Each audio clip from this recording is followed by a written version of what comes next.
Well, we're getting into the 6th day since this cyclone hit and devastated Myanmar. It's still, the situation here is extremely critical. Appear to be many areas of the Irrawaddy Delta which have yet to receive any extensive help or aid. It's difficult to get a full picture for us here on the ground, but what we've seen are certainly a lot of soldiers in convoys heading into that area. We've seen soldiers clearing trees, trying to restore electricity lines and so on.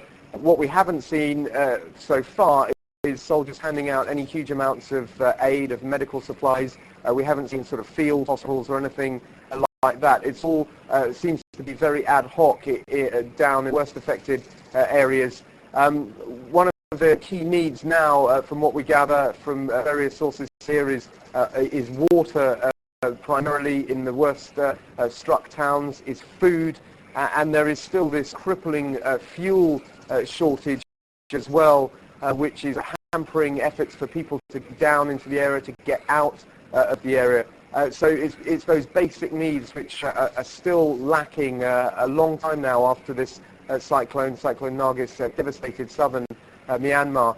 We are hearing that the UN is now being given permission to get in, and there has been a lot of criticism of the military government here that it hasn't been speedy enough to issue visas to get the international aid organizations in here to do their job. The US military is still not being allowed in. We understand they have warships in the Gulf of Thailand on standby. They have helicopters in neighboring Thailand on standby, but none of those resources, those assets are being allowed into Myanmar to help with the situation.